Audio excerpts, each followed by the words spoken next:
اور عرض کرتا ہوں وقت مختصر ہے، دوسری آیت جو سب سے صاف صریح ترین آیت ہے، جس میں کوئی دوسرا احتمال ہو ہی نہیں سکتا۔ حضرت علی سے پوچھا گیا کون مراد ہے اس سے؟ ابو بکر مراد ہے۔ عمر سے پوچھا گیا کون مراد ہے؟ ابو بکر مراد ہے۔ عبداللہ ابن عباس سے پوچھا گیا کون مراد ہے؟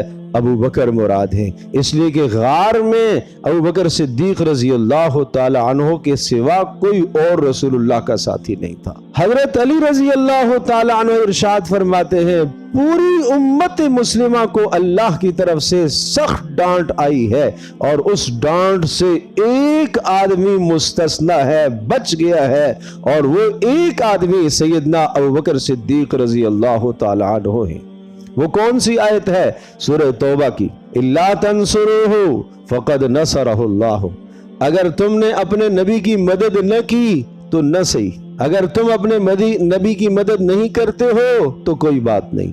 فقد نصرہ اللہ اذ اخرجہ الذین، اللہ نے اپنے نبی کی مدد کی ہے ابو بکر صدیق کے ذریعے سے، ان کے وساطت سے، اذ اخرجہ الذین کفروا، جب کافروں نے محمد رسول اللہ صلی اللہ تعالی علیہ وسلم کو مکہ سے ہجرت پر مجبور کیا، ثانی اثنین اذ ہما فی الغار، دو میں کا دوسرا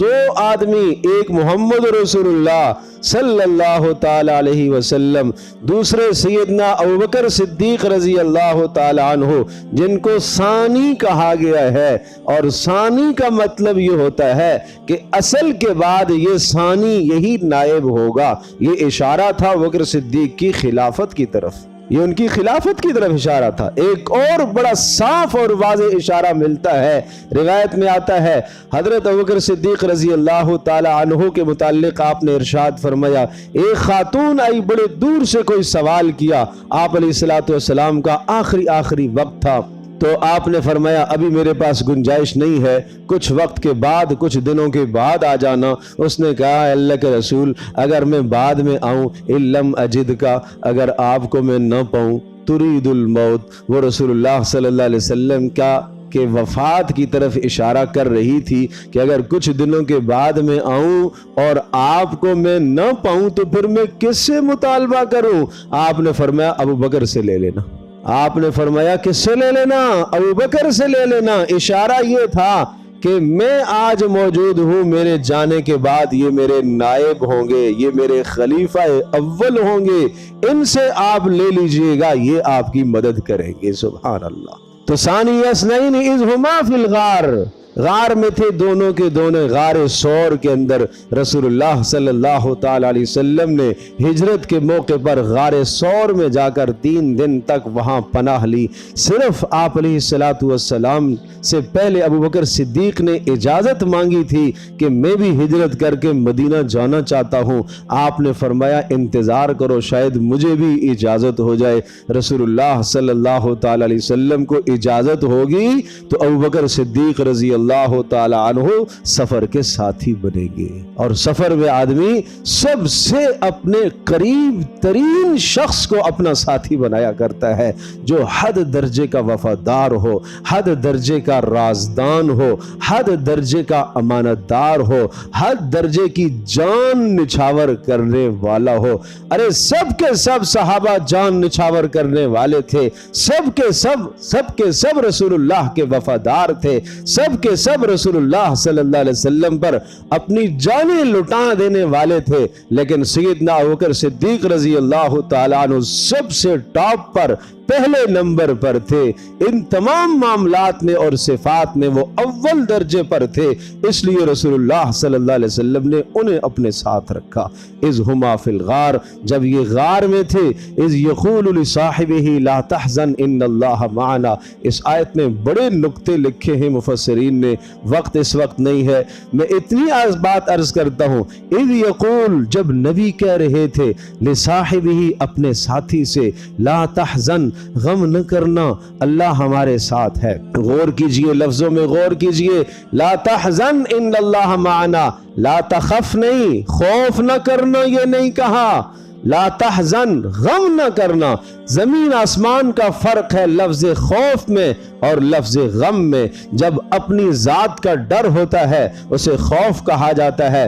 قال لا تخافا اننی معکما اسمع و ارا، اللہ پاک نے موسیٰ علیہ السلام اور ہارون علیہ السلام کو کہا تم فرعون کے پاس جا رہے ہو، لا تخافا مت ڈرنا، اننی معکما اسمع و ارا، میں تمہارے ساتھ ہوں، تمہاری باتوں کو سنتا ہوں اور میں تمہاری باتوں کو سنوں گا اور اس کی حرکات و سکنات کو بھی دیکھ لوں گا۔ انی لا یخاف لدی المرسلون، ارے موسیٰ ہمارے پاس رسول ڈرا نہیں کرتے، آپ ڈر نہ رکھیں۔ ڈر اس کو کہا جاتا ہے جو انسان اپنی ذات کے لیے کیا کرتا ہے اس کو ڈر کہتے ہیں، اور حزن عربی زبان میں اس کو کہا جاتا ہے جب دوسرے کا خطرہ لاحق ہو، کہیں یہ مجھ سے جدا نہ ہو جائے۔ ابوبکر صدیق کو یہ ڈر ہے، ابوبکر صدیق کو یہ حزن اور یہ غم کھائے جا رہا ہے، کہیں کافر آ کر محمد رسول اللہ صلی اللہ تعالی علیہ وسلم کو معاذ اللہ نقصان نہ پہنچا دے،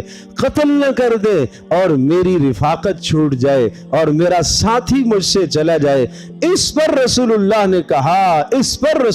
نے کہا لا تحزن، نہیں غم نہیں کرنا، میرے بارے میں غم نہیں کرنا، کچھ نہیں ہوگا، اللہ ہمارے ساتھ ہے۔ اور فرمایا ابو بکر کیا خیال ہے تیرا ان دو کے بارے میں جن دو کے ساتھ تیسرا اللہ ہو، اس کے بارے میں کیا خیال ہے تیرا؟ کیا وہ دو ضائع ہو سکتے ہیں؟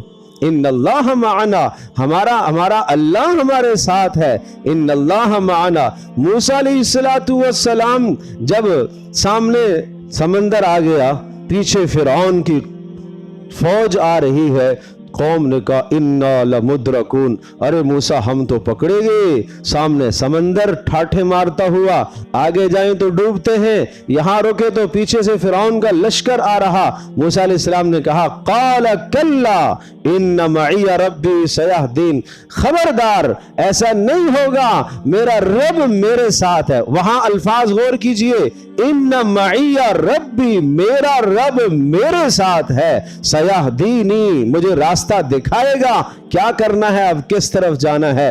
یہاں ابوبکر صدیق رضی اللہ تعالی عنہ کو رسول اللہ نے اپنے ساتھ شامل فرمایا، لا تحزن ان اللہ معنا، ارے ابوبکر غم نہ کر، اللہ ہم دونوں کے ساتھ ہے، ہم دونوں کے ساتھ ہے۔ وہاں کہا اللہ میرے ساتھ ہے، یہاں رسول اللہ نے شریک فرمایا ابوبکر صدیق کو، اللہ ہمارے ساتھ ہے۔ موسیٰ علیہ السلام لفظ رب استعمال فرما رہے ہیں، رسول اللہ صلی اللہ علیہ وسلم لفظ جلالہ، لفظ اللہ استعمال فرما رہے۔ اشارہ اس بات کی طرف ہے اللہ اپنی ہیبت، اللہ اپنے جلال، اللہ اپنے کمال، اللہ اپنی قدرت، اللہ تبارک تعالی مکمل اپنی طاقت کے ساتھ ہمارے ساتھ ہے، غم کرنے کی بات نہیں ہے۔ فانزل اللہ سکینتہ، اللہ پاک نے سکون نازل فرمایا۔ اس سکینتہ کی ضمیر سے بھی مفسرین نے لکھا ہے سیدنا ابوبکر صدیق مراد ہے۔ اللہ کے غم، نبی صلی اللہ علیہ وسلم تو مطمئن تھے، سکینتہ، اللہ نے ابوبکر صدیق کے دل پر سکون اتار دیا، نورانیت اتار دی، دل مطمئن ہو گیا۔ وَأَيَّدَهُ بِجُنُودٍ لَمْ تَرَوْهَا، اور اللہ نے ایسی مدد کی ایسے لشکروں کے ذریعے سے جنہیں تم نہیں جانتے۔ وَجَعَلَ كَلِمَةَ الَّذِينَ كَفَرُوا السُّفْلَىٰ وَكَلِمَةُ اللَّهِ هِيَ الْعُلْيَا، اور اللہ نے کافروں کی تدبیر کو ناکام کر دیا اور اللہ کی تدبیر بلند ہو کر رہ گئی، اللہ کی تدبیر بلند ہوئی۔ کس طرح سے؟ ایک درخت اگ آیا اور اس درخت کے اوپر ایک کبوتری نے انڈے دے دیے اور وہاں ہی ایک مکڑی نے اسی وقت جالا تن دیا۔ قیافہ شناس کھوجی، جیسے آج کل کتے کھوج لگاتے ہیں نا، وہ قیافہ شناس ہوتے تھے، وہ پیروں کے نشان پہچانتے تھے، کہاں سے گیا، ادھر سے گیا، یوں۔ قیافہ شناس لے کے جا رہا ہے مشرکین کو، تلواریں ہاتھوں میں نکلی ہوئی ہیں، سیدھا غار کے سامنے جا کے قیافہ شناس کھڑا ہوا کہ جناب یہ نشانات نظر آ رہے ہیں کہ یہاں تک تو آئے ہیں، یہاں سے آگے کہاں گے، یہاں تک تو آئے ہیں، یہاں سے آگے کہاں گئے ہیں۔ اور اندر سے